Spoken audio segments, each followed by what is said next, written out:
Biologi menjadi salah satu mata pelajaran yang cukup sulit bagi siswa SMA ataupun madrasah aliyah. Nah, kalian tahu kenapa? Karena di sini ada gap antara ekspektasi dan juga realita.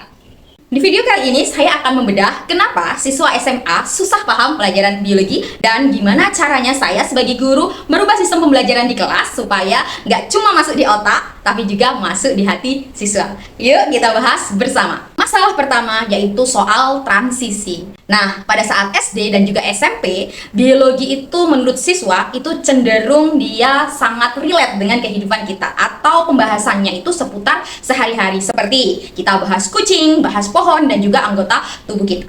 Tapi ketika siswa mulai masuk ke SMA ataupun madrasah aliyah, semuanya berubah jadi mikroskopis, abstrak dan juga terkadang cukup rumit. Siswa tiba-tiba akan ketemu dengan bahasa Latin dan juga pembahasan molekuler yang cukup rumit. Jadi siswa kaget teman-teman. Nah, saat mereka kaget ini, maka secara tidak sadar di alam bawah sadar mereka itu akan terdoktrin bahwa biologi sekarang susah, biologi sekarang rumit dan juga tidak menarik lagi seperti di SD ataupun di SMP.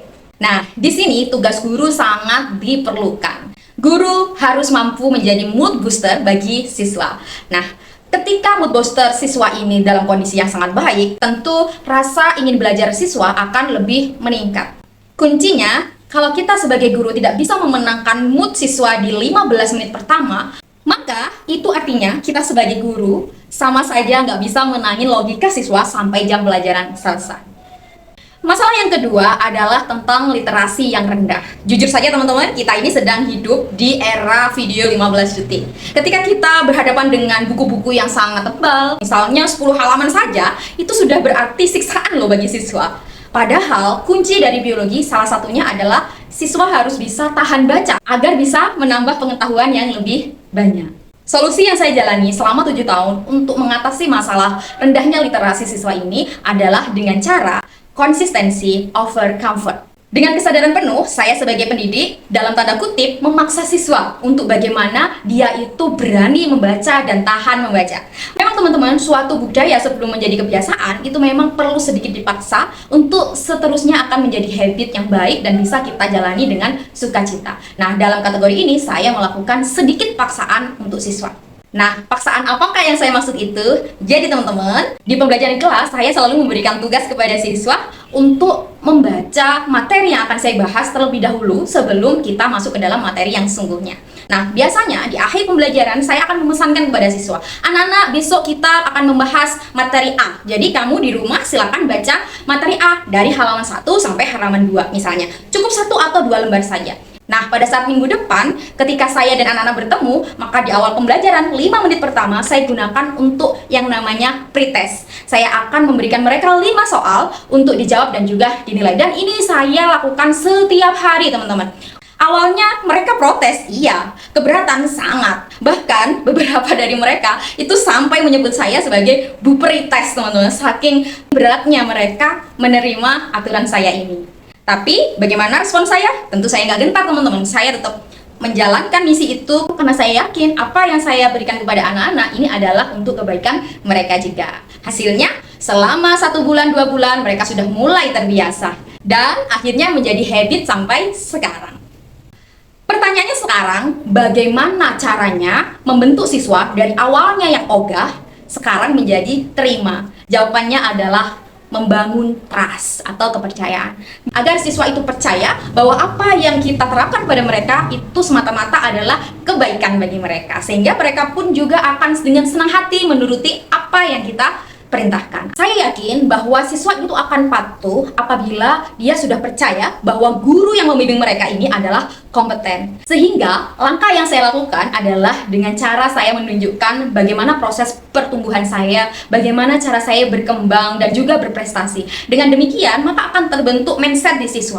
Guruku ini aja bisa, masa saya enggak? Nah, seperti itu teman-teman kira-kira. Dengan demikian, maka kita sudah berhasil menjadi role model bagi siswa kita. Intinya, saya yakin jika trust sudah di tangan, maka aturan seberat apapun pasti akan diterima dan juga dijalani dengan sukacita oleh siswa kita. Berikutnya, permasalahan yang ketiga, kita sama-sama tahu bahwa biologi adalah ilmu alam. Tentu ini akan hambar tanpa adanya praktikum.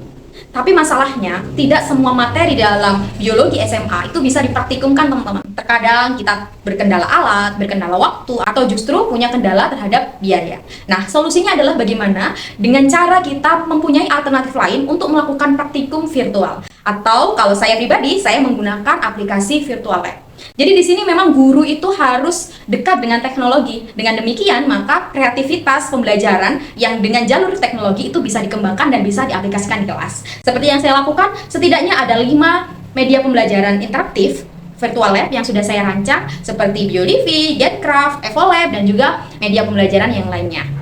Yang mungkin pada kesempatan selanjutnya nanti bisa kita spill dan kita bahas bersama-sama ya teman-teman. Dengan demikian, di zaman sekarang menjadi guru kreatif adalah salah satu kunci untuk keberhasilan merubah dari materi yang abstrak menjadi materi yang kontekstual bagi siswa, sehingga siswa akan lebih paham. Jika teman-teman ingin mencoba aplikasi pembelajaran yang saya buat secara langsung, maka teman-teman bisa cek di deskripsi video ini. Di sana juga teman-teman akan mendapatkan berbagai macam administrasi terkait dengan pembelajaran biologi. Di link deskripsi ya teman-teman. Keempat, pembelajaran yang terjadi di kelas seringkali tidak berpihak pada siswa, sehingga siswa cenderung merasa tertekan dan juga tidak nyaman belajar. Dengan situasi seperti ini, tentu siswa akan sulit paham Bapak Ibu. Jadi solusinya adalah kita sebagai guru harus berani menerima pendapat mereka, harus berani memberikan ruang bagi mereka untuk berpendapat, sehingga pembelajaran kita berpihak pada siswa. Salah satu contohnya, saya juga sudah menerapkan di kelas saya, yaitu dengan cara memberikan kebebasan mereka untuk memilih metode ulangan harian atau penilaian harian. Jadi, menjelang ulangan harian, saya selalu memberikan 2 opsi untuk mereka, yaitu ulangan dengan metode closed book dan juga ulangan dengan metode open book. Dengan ketentuan, open book mereka bisa membuka buku catatan mereka dengan waktu 50 menit dan juga nilai maksimal 80 menit. Sedangkan untuk yang metode closed book, saya berikan sedikit prioritas yang agak lebih teman-teman. Jadi nilai maksimalnya 100, tidak boleh membuka buku, dan waktu durasi pengerjaannya saya berikan agak lama, yaitu 90 menit. Dengan menyediakan 2 opsi ini, maka siswa itu diberikan kebebasan untuk menilai dirinya sendiri. Kira-kira siswa siap dengan metode yang mana? Dan alhasil, mereka akan merasa bahwa pendapat mereka ini didengar, sehingga ketika mereka mengerjakan ulangan harian ini tidak terpaksa, atau mereka lakukan dengan sukacita dan berkomitmen terhadap pilihannya. Sisi baiknya, ulangan harian akan berjalan tidak semenyeramkan biasanya, dan guru tidak perlu keluarkan ancaman untuk mitigasi pencontekan karena ulangannya berjalan dengan sportif, jujur. Memang saya tahu bahwa merubah mindset siswa itu tidak bisa dalam satu malam. Butuh napas panjang, konsistensi, dan juga kesabaran guru. Tapi, kalau kita konsisten dan juga istiqomah untuk merubah atmosfer pembelajaran, maka saya yakin kita akan melihat masa depan pembelajaran biologi yang tidak lagi menjadi momok bagi siswa. Bahkan, siswa akan merasa sangat membutuhkan ilmu ini dan sangat excited untuk mempelajarinya, tanpa ada paksaan. Saya, Budila. Kalau menurut teman-teman video ini bermanfaat bagi rekan-rekan guru kita lainnya dan juga siswa kita, feel free to share. Kita akan ketemu lagi di video selanjutnya di kelas Budila. Sampai jumpa, semoga bermanfaat.